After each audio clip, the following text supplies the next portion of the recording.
Welcome back. If you are just joining us, I'm looking at how many people are coming into the room, and it's starting to click up here, the counter I'm able to see. Again, for those of you that don't know me, my name is Greg Mint, Executive Director of Northwest Environmental Business Council. So thank you for joining us today for the Idaho Brownfields Conference.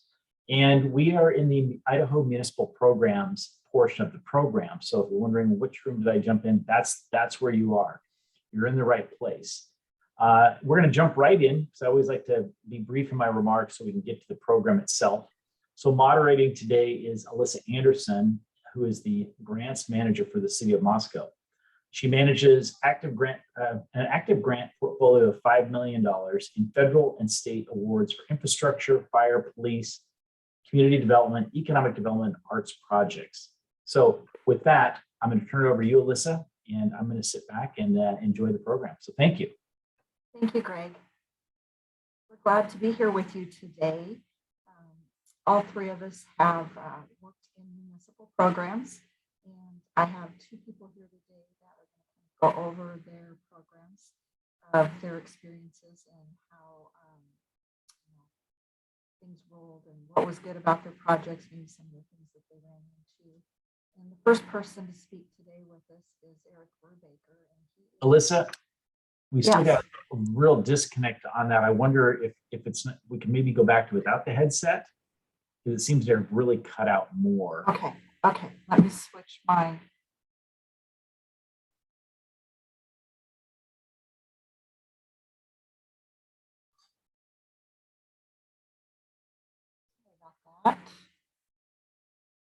All right, let's go with that and see if that will be better. Is that better? A little bit, it's quiet, but a little bit better. Break that. Can you hear me now? Just very quiet.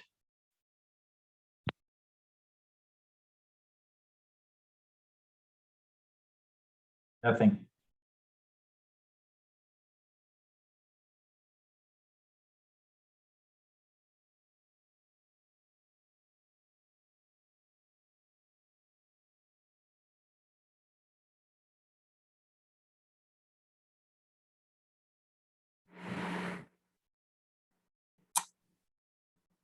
Can you hear me now?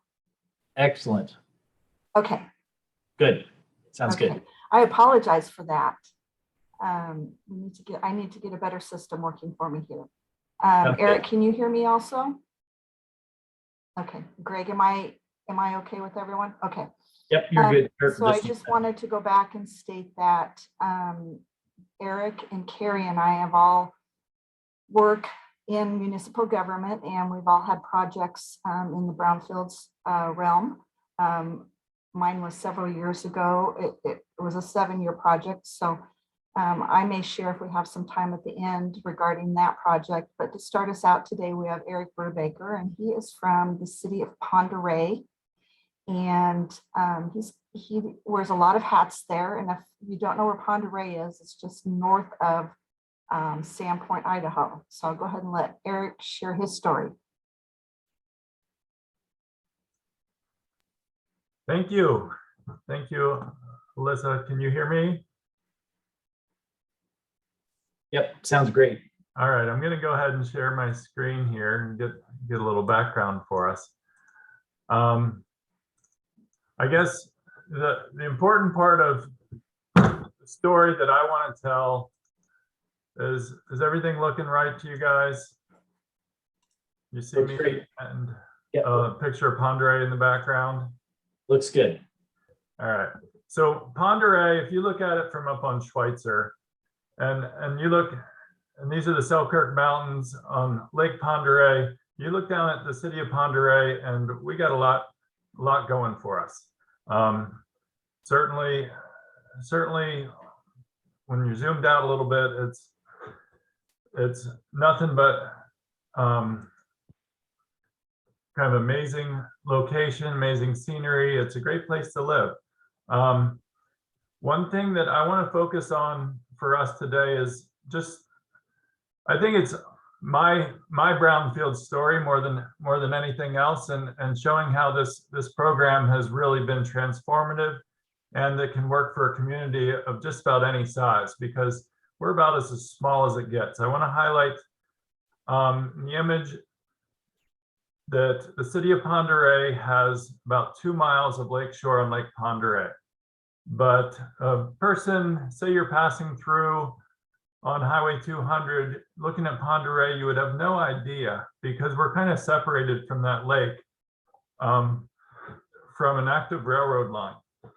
And really, part of the complexities of the Brownfields program is similar to kind of the rich history that we have in Ponderay, because we would not exist if it were not for that railroad line.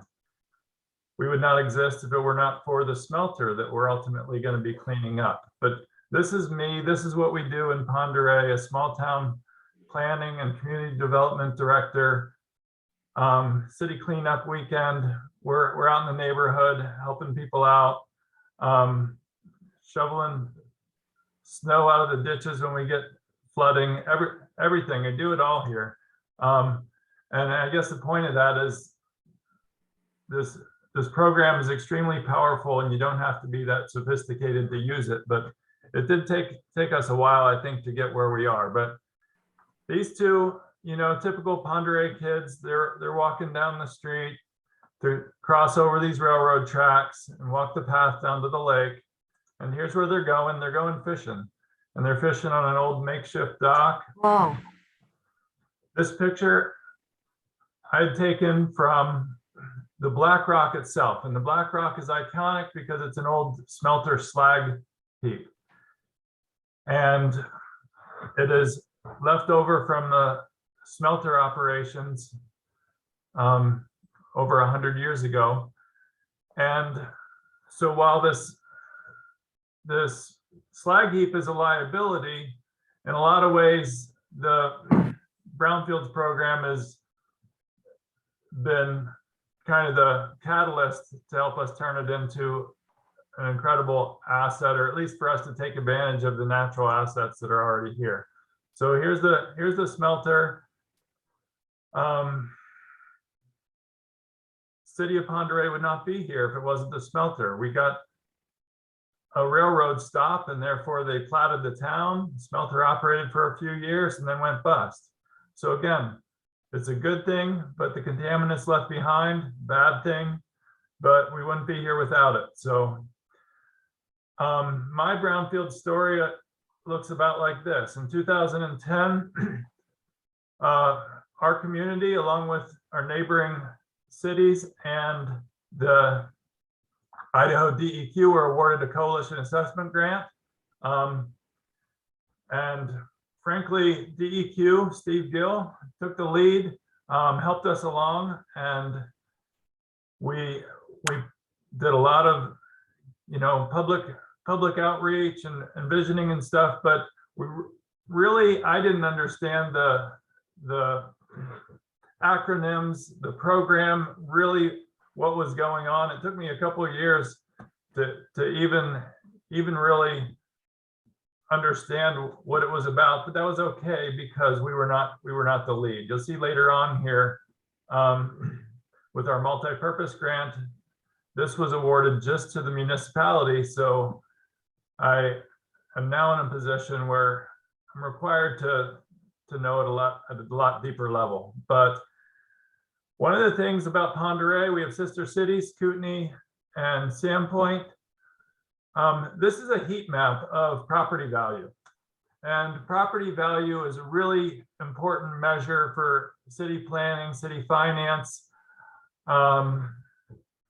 And basically, this shows you the impacts of the value of the lakeshore not propagating into the city of the Ponderay. Basically, our sister city of Sandpoint, you can see there are properties that are 10 to 100 times more valuable on average than a lot of properties in the city of Ponderay. It's because the value of the lakeshore doesn't propagate across an active railroad line very well. So You know, one of the things early on we figured out is we needed to do some area-wide planning. We got a private foundation grant to do that. We put together a pretty amazing plan for redevelopment of the site, but one of the things that turned out to be kind of a humbling experience for us was this plan. Even though we were featured in Planning Magazine in 2018, and it was basically a way to connect our existing city grid to the lakeshore. One of the things in our efforts fell through the cracks, and that's we had what I call the usual suspects, or I've heard it called the same 10 people show up to a lot of our meetings, a lot of our outreach, our city council meetings, but we didn't necessarily get to knocking on doors and a really broad consensus. So when we had a new council, some turnaround, Planning Commission was recommending a plan to the city council, and everyone was like, whoa, whoa, whoa, we're not ready for this. What are you doing to us? They looked at was nearby projects like this is the Seasons at Sandpoint. It's condominiums that no one had access to the public shoreline anymore. It's potentially a gentrification problem, which is something that we've learned a lot about in the years since, and particularly when it comes to the environmental justice aspects of this.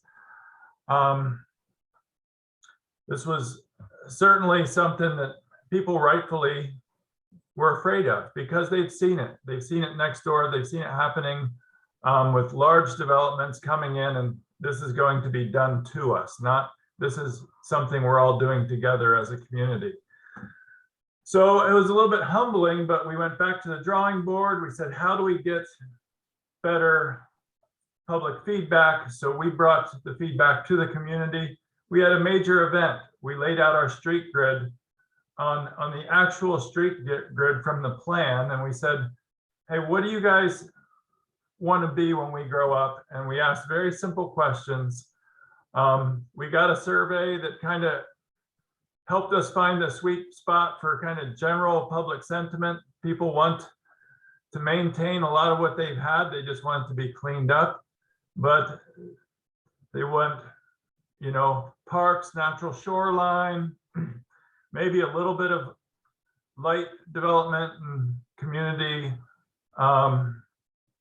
development, economic development, but probably a lot less intense, which it's good information. One of the things that was really important to us was most of these properties were private properties and we did not have access to them. So with this in mind, we said, well, maybe let's take this to the people and see what we can do next. And so back to our timeline, armed with that information and awarded a multi-purpose grant, we basically said to the voters, hey, would you pass a penny tax? And so we did. We did a 1% local sales tax, which communities in Idaho that are under 10,000 in population have the ability to do with the 60% majority vote. And so with that, we were able to basically create some leverage to acquire shoreline properties. Everything was going in the right direction. We began working to administer our multi-purpose grant, which one of the things I want to bring up, multi-purpose grants include assessment, planning, and cleanup, which was great because us having to go back to the drawing board with some of our planning, and then the opportunity to acquire some additional properties, assessment, and then ultimately our goal is to clean up the smelter site. So passing that tax, we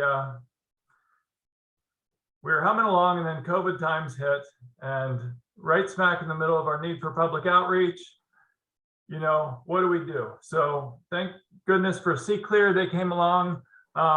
helped us put together a virtual visioning program. And frankly, this ended up being an amazing outreach mechanism for us. There's a session coming up later today that will talk all about it, but it was a way for us to get simple outreach without people having to come to public meetings and so forth. If people wanted to go more in depth, they did the map and created kind of a map for us with some scenarios. And we then had another Neighbor Day outreach event and got some more feedback. So right now we're poised to go into our cleanup efforts with a lot more information. And frankly, I would do virtual visioning again, even if it wasn't for COVID, because it was such an easy way for people to participate. So that's all I have. I'd be happy to take questions at the end, but I'm going to pass it back to Alisa. Thank you. Thank you, Eric. That was very informative, and I loved your presentation. With us also today is Carrie Butler, and he is with the City of Idaho Falls, and he also has an active grant right now, and so I'm going to pass that on to him to do his presentation. Thank you. Thank you very much. Appreciate it. So again, Carrie Butler, the City of Idaho Falls, and I've been with the city. I'm in the planning office, planner with the city for about 8 years, and luckily enough to be the project manager for our grant through the EPA. I also have a grants administrator that works with me, which is fabulous.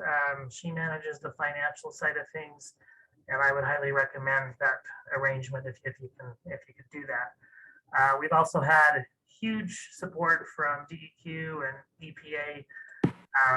The City of Idaho Falls is a first-time grantee recipient, so we've been kind of figuring our way through things, and we really appreciate the support that we've had through EPA and DEQ, as well as with our consultant with Stantec, which you'll see later this afternoon. Our case study with Stantec will be presenting with me, and you'll get to see a little bit more detail about it.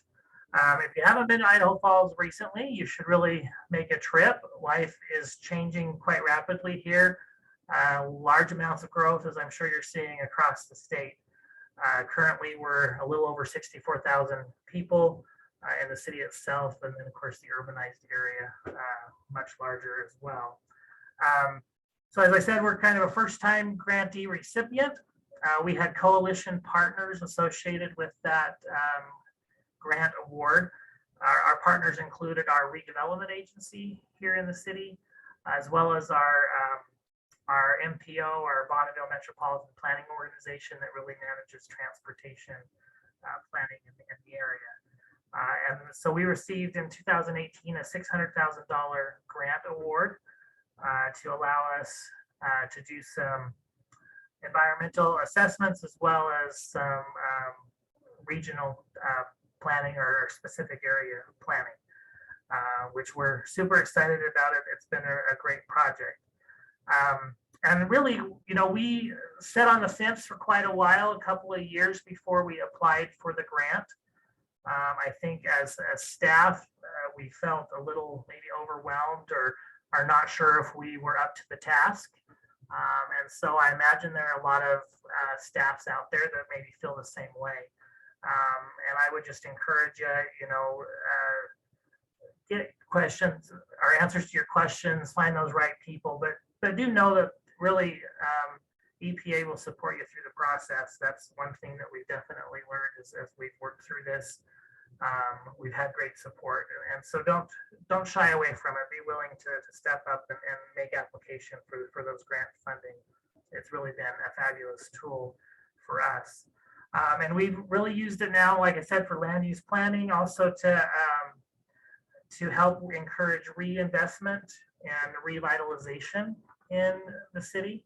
So the grant boundary, the geographic boundary for our project really includes the urbanized area of Bonneville County. But we've focused our efforts within the city limits of Idaho Falls. And then we've also even narrower, made that focus even more narrow with our planning efforts, which is what you'll see this afternoon in the case study. And we've narrowed that focus down to a couple of corridors within the city. And we worked with those coalition partners to kind of figure out what that boundary should look like. We have several areas in the city that probably could receive equal treatment and equal focus. But as we sat down with our coalition partners, and I think that's a lesson learned too, that it's really important as you work through these processes to work together to continue to have that conversation.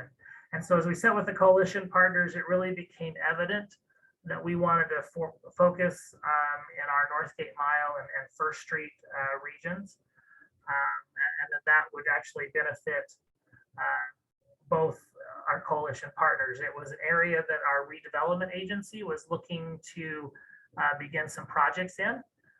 They did not have any projects or any redevelopment boundaries in those areas, and they were looking towards that.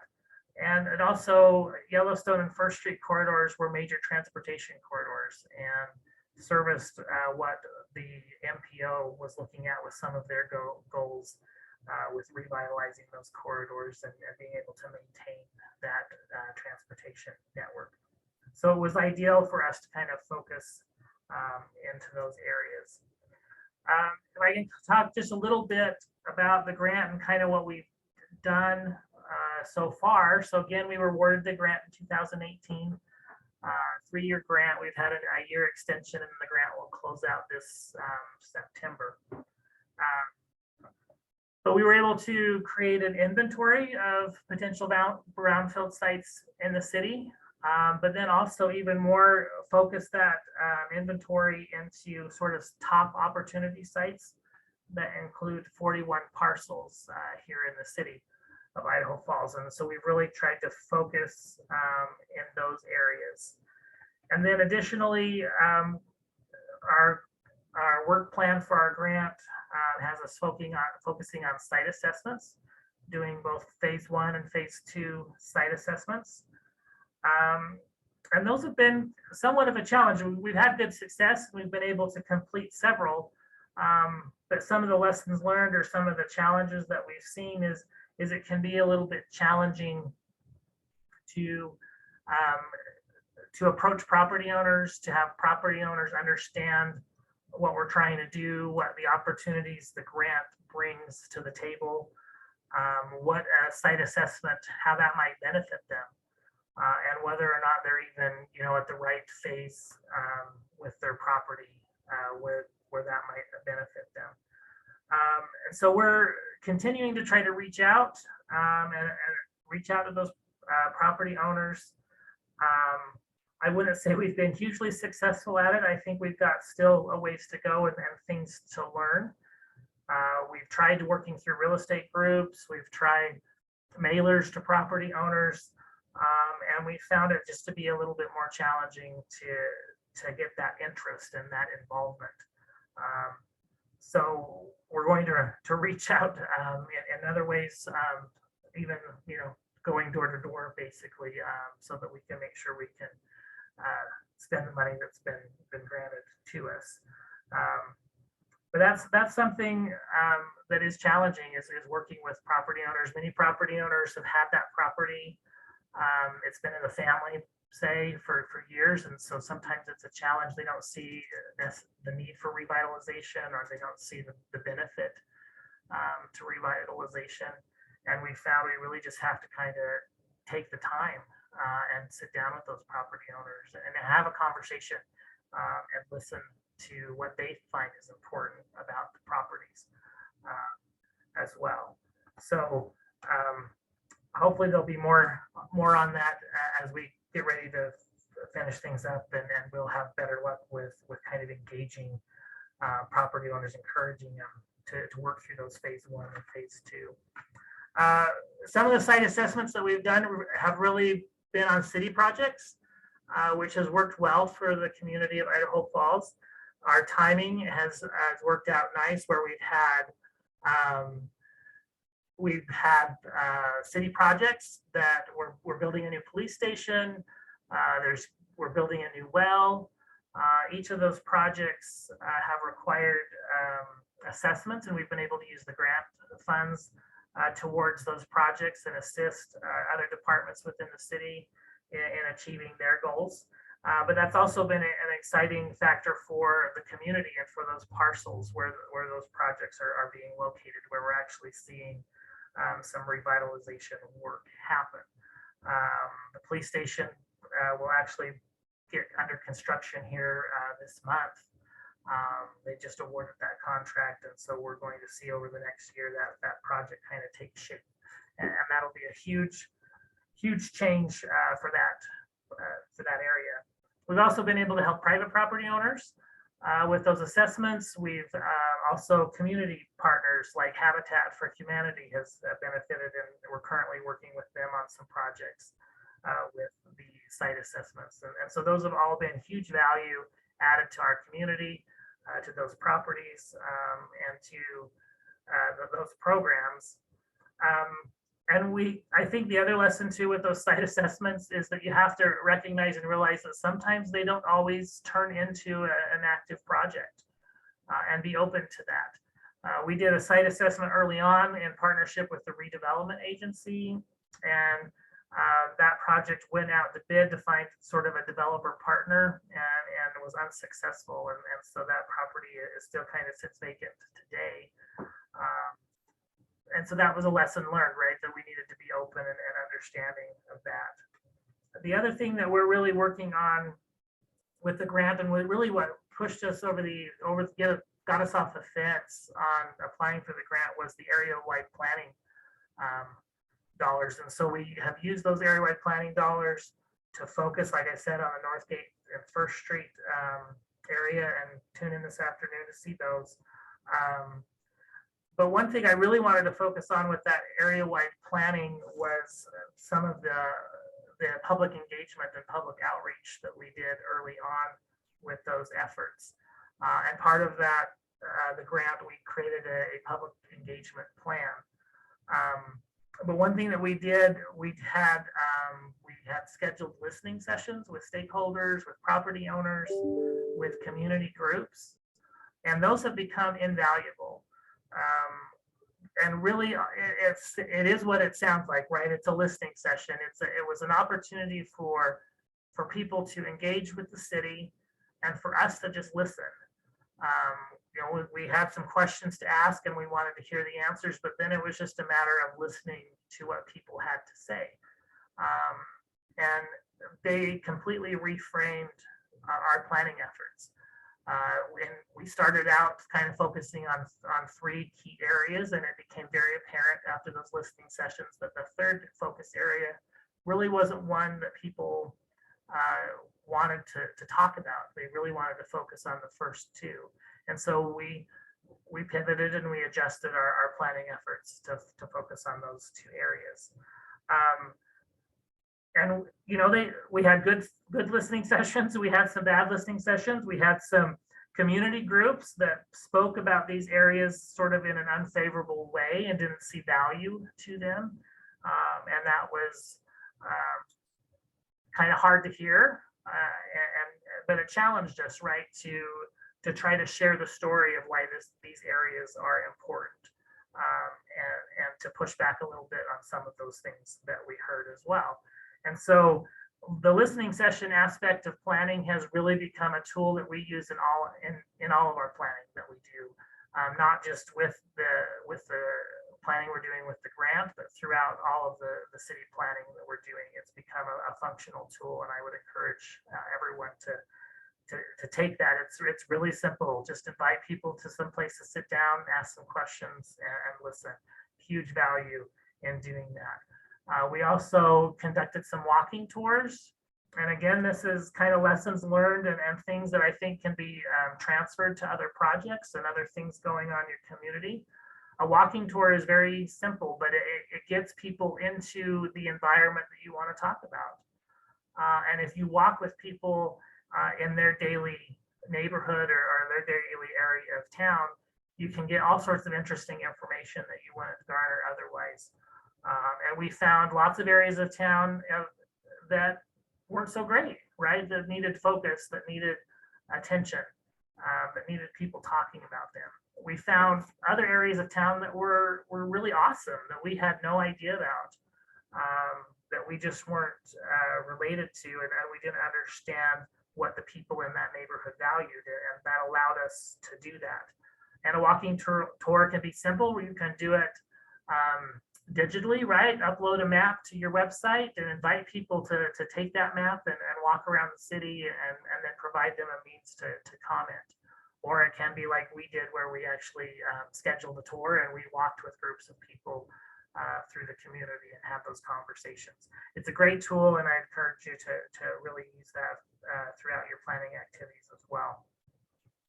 One thing too that our area-wide plan that we discovered is that we have really cool places. These places that have been forgotten in our city that we focused on, that came out through our inventory of brownfield properties, they really have largely been forgotten. But as we looked at them, we found that they were super cool, that there were cool activities going on in these areas of town, and we just didn't recognize it.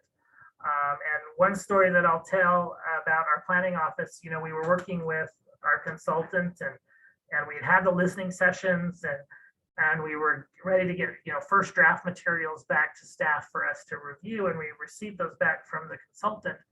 And I remember the conversation in the meeting as staff were sitting around the table, and we looked at the cover of the draft plan, and we said, well, where is this? You know, and I even had made a note on my draft plan. We really need to talk to the consultant about using pictures from the city, right? We need to use pictures from Idaho Falls. And so when we talked with them about that, they said, these are pictures from Idaho Falls. And they were just cool pictures of areas within the planning area that we just didn't know. We were unaware of, because like so many people in our community, we drive past these places and just forget that they're there.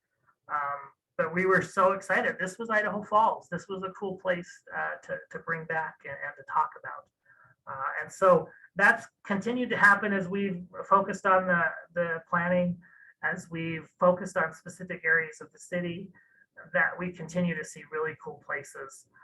And that's been a really a fun surprise for us to find that. And so realistically, like the planning activities have gone really well. It's been a fun project. It's been a challenging project. It's been a detailed project, as grant funding is. But it's something that I think the city of Idaho Falls really has come to appreciate this process, and we've come to appreciate the grant dollars. And it's really moving things in a real positive direction here. We would definitely do it again, because it has been such a positive thing for the city. And with that, I'll turn it back to you, Alisa, for comments and questions.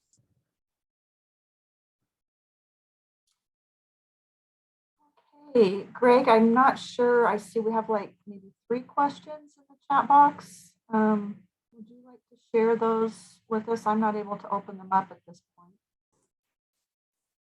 Sure. One was just a couple of comments. One was mine, reminding people, if you have a question or comment, feel free to post that in the chat window. That'd be fine. The one question from Sarah Haynes is, and this is, have any of the municipalities used community development block grants through HUD funding?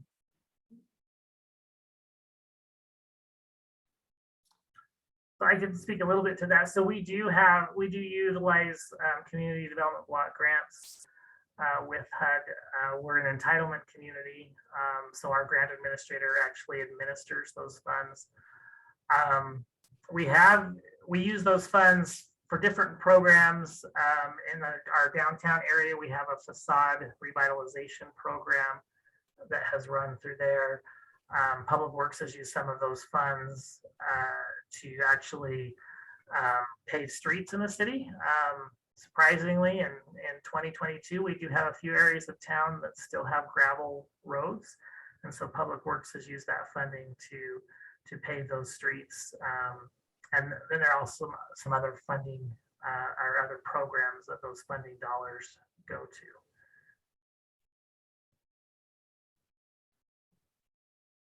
Alyssa, that's all the questions. I will have one question myself. It was more of a comment slash question to Kerry. You mentioned tours. Are those tours that you're doing for potential brownfields projects or past or current projects?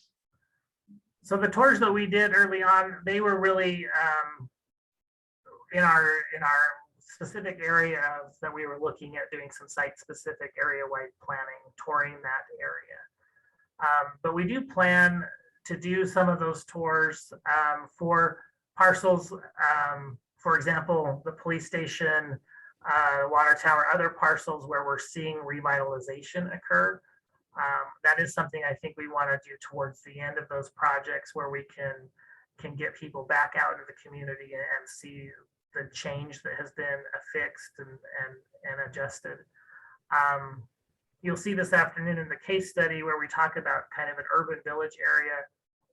That's an area where we're talking about right now and would be an ideal location for a tour where people can actually just see what's happening in the community. So many of these brownfield areas, I think people just aren't familiar with. And so the tour is really a way to let them see what a brownfield site looks like, right? Which can look like any average property.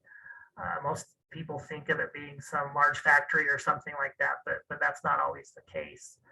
So I think it is a tool that could be used just to get people familiarized with just your average property that is brownfield eligible. As a follow-up on that, NEBC has done several brownfields tours at different points in time, working with the consulting community, municipal folks, ports, at various stages. And it's a very effective way to get community leaders and other groups out, kind of boots on the ground, if you will, to see a project. I don't know if Erik, if you have any of those as well. Yeah, I definitely a little bit of that.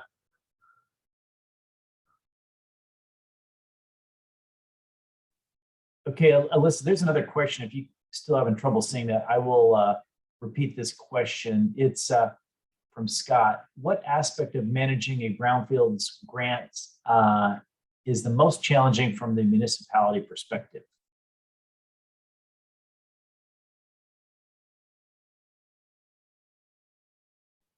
I think I can speak to that. It's something that that Erik also mentioned, is that working with the public or existing property owners and encouraging them to join in the program with their properties, and even getting them to the point where they'll allow us to do a phase 1 environmental. And I think for us that was difficult. We ended up having 6 properties in our coalition assessment grant. We had hoped to do more. We did end up using up all of our money because we had some additional monitoring and things that had to happen with one site that was unanticipated. But 2 of the sites of our 4 were actually owned by the city. To do it again, I think. Alyssa, I'm still getting a lot of cutting out. So I'm gonna, sorry. if you want to just tinker with that, and then I'll let maybe Erik or Kerry address that same question. Again, the question was, what aspects of managing a brownfields grant is the most challenging from your perspective? So I think there are 2 pieces. One is just the administrative capacity that for a lot of cities that maybe have worked with different types of federal grants over the years, I think, and have a professional kind of grant administrator position, that may be not as big of a deal. For a smaller city like ours, that was definitely a challenge, but there's a lot of support out there too, and you have to be humble enough to ask the questions, and they're happy to answer. For me, one piece that I want to speak out about is there's so much information because it's a large federal program.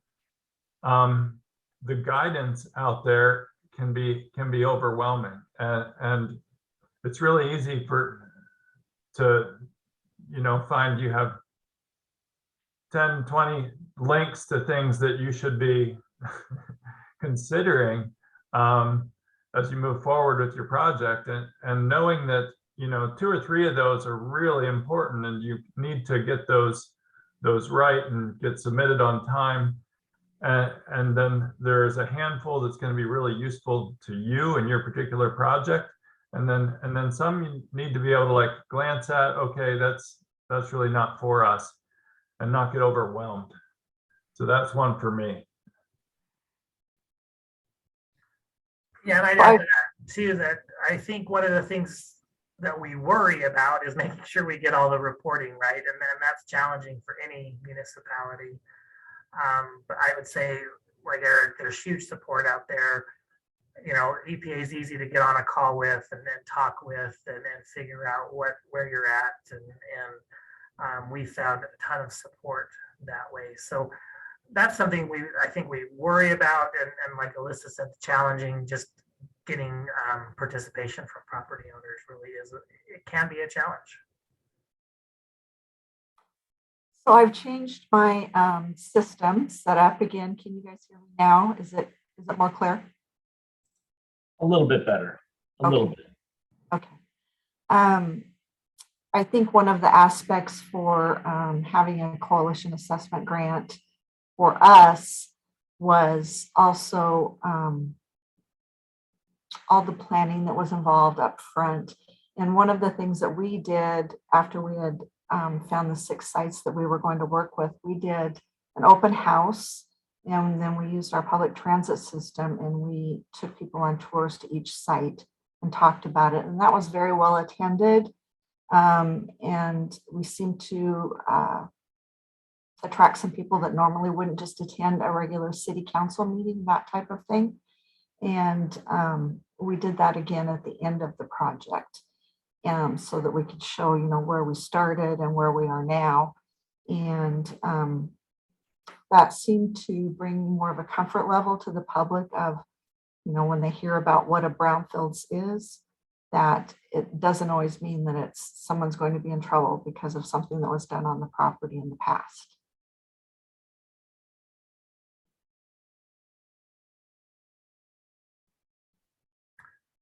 If I can add to, I think that communication is really important, and it's been really important that we do that continually through the whole project.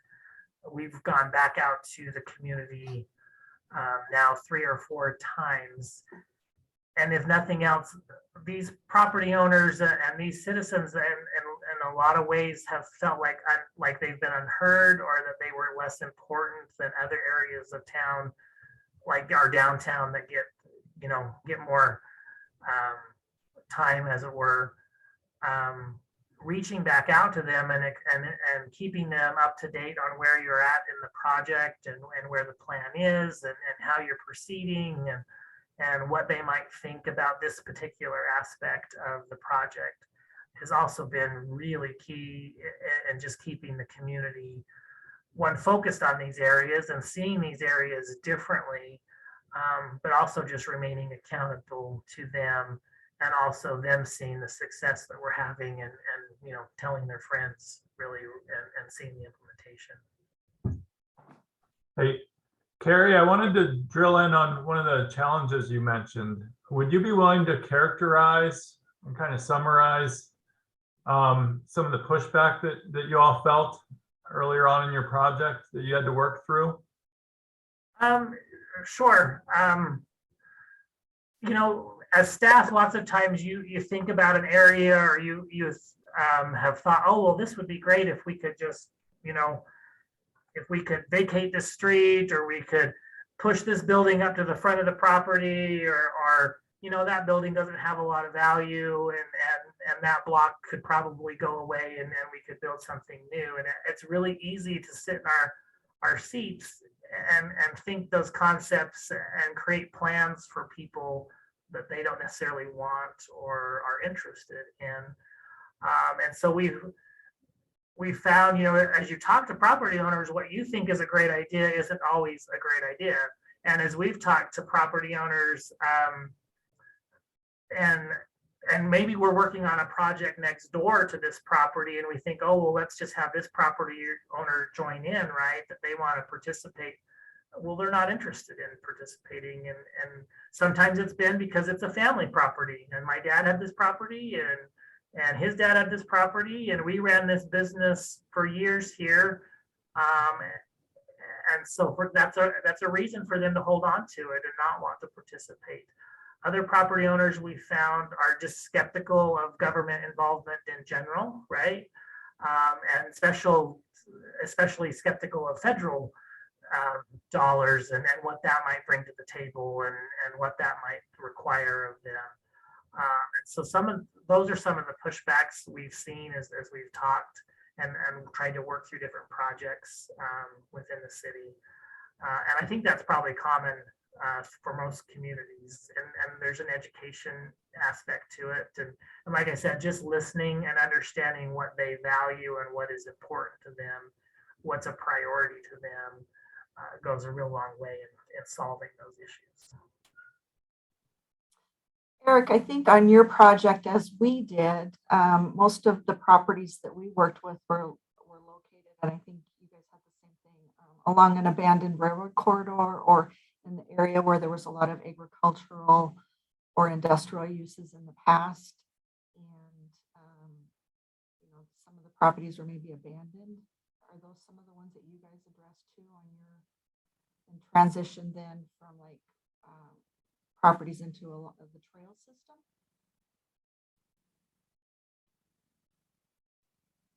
I'll tell you what, I missed the important part of that because of your wavering in and out. And Oh, I'm so sorry. I don't, it was good for a while and then it went back to that, especially the most important part. Was there a question in there? Yes. Some of your project was located on a railroad corridor. Yeah. So yes, it was.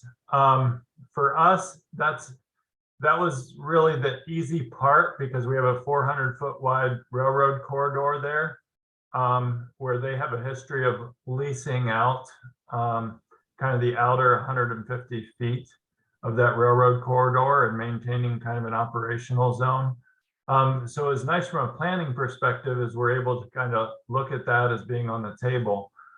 But the hard part is actually working with the railroad we've struggled for a couple of years to take over the lease from a private property owner next door who had agreed to hand it over to the city. And we will struggle more as we attempt to potentially acquire portions of that railroad. But certainly, you know, that it has more of a blank slate character to it, and we didn't really get pushback in some of the planning that we did in the railroad corridor, which is kind of nice. And also we're working on an underpass, and the railroad really wants to see that underpass.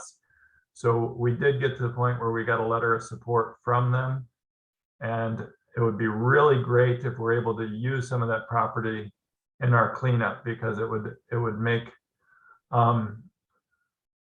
the acreage available for cleanup and potential repository work a lot better if we can get access to that railroad. So that's really the next thing for us. Kerry, did you have any green space development throughout your project? We haven't. Well, I mean, I should say we haven't. We really focused our area has been on sort of already built environment where we've done redevelopment. But interestingly enough, there's an area of town behind an old bowling alley and next to the post office that was a vacant lot in large measure. It had an old dry cleaner shop on it, but it was a large enough acreage that we did actually have a developer want to redevelop that property. And we ended up doing a phase 1 and phase 2 site assessment through the grant. And he's under construction now. Those townhome units are just going vertical as we speak. So so that was the closest thing we got to kind of a greenfield area. We actually were able to buy a small portion of an existing project and put a park in. And that was, the community really liked that. I'm not sure, Greg, do we have any more questions in the portal? Nothing coming in yet. So if you have other additional questions, Alisa, for the group, or if Kerry and Erik want to have questions for each other, feel free to jump in. We've got about 10 more minutes. Okay. So I I'd don't like mind. to speak real quick to our police station project. That was the old stockyards in Idaho Falls, if anyone's familiar with those. The city purchased that property and intending to build a new police station there. And we through the grant, we used the funds to do a phase 1 and phase 2 assessment there as well. But one thing that was a surprise there, and that we weren't, I guess, anticipating as we worked through those, SHPO, the State Historic Preservation Office, found that the property has historic significance because of its agricultural significance to the community. And so we worked with SHPO and trying to figure out what was the best way to memorialize that. And through our planning efforts, through the area-wide plan, it had identified that area for the police station as a catalyst project. And that catalyst project also includes some green space and a public plaza, if you will. And so initially that police station project didn't include a public plaza. But because of the plan that was also done through the grant funding, we were able to work with the city departments and help them understand kind of the planning goals, and then that plaza was important to the community, and that maybe we could retrofit that plaza. And so that became part of our plan then. And so a portion of the stockyards, some of the fencing and other overhead structure will be actually saved and moved to this plaza area where we can memorialize the importance of that property to the city and to our history. And so that actually turned out to be a huge positive. It was another way that we could implement the plan that was done through the grant. And so it'll be fun to see that occur here in the next year or two as construction completes. Erik, did you run into having any historical properties in your project? You're on mute. The smelter itself is long gone, but the black rock slag is one of the things that has become a subject of conversation for us, because it is such an icon. In other words, along the lakeshore, the black rock is kind of not just a meeting place where families, kids will go to swim, but it's kind of a visual cue to identify Ponderay on the lakeshore. And we're trying to find ways that we might be able to keep it in place, but protect the community from any health risks, using institutional controls or fencing and so forth. It is not a hazard in terms of the lake. There is no, it's not soluble in water. It would have to be like pH of 1 or 2 to unlock some of those heavy metal contaminants. And it'd be really cool if we could keep it. But we'll see. We're just starting in on our kind of cleanup planning process, and we'll be looking at costs and benefits. And any chance we have to keep the historical value, we're going to do that. Like there's an old stone wall. Steve Gill mentioned earlier about their brownfields to brewfields program. And earlier on, when we looked at this as kind of a way to expand our neighborhood to the lakeside, we looked at kind of that being a community center with civic buildings, and you know, could it be you know, a quasi public space with a brewery and food trucks and stuff like that, where the back wall of the smelter itself was kind of built into that redevelopment. Now, I don't think we're likely to go that far, because we're now focused on making it a civic amenity, city park, with maybe some minimal development. But the historic nature has been, in all of our planning efforts, have looked at trying to preserve and find ways to highlight those in our future developments. So gentlemen, we're reaching the end of our segment. Do either one of you have any closing comments, lessons learned, anything that you'd like to share as we close out?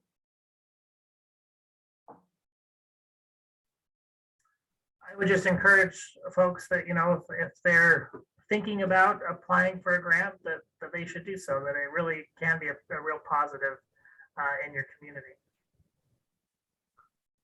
Yeah. I also agree with that. I think once you have a Brownsville project under your belt, it's kind of, it gets you hooked, and you want to continue to do more, because you know it's feasible and you can see the benefits.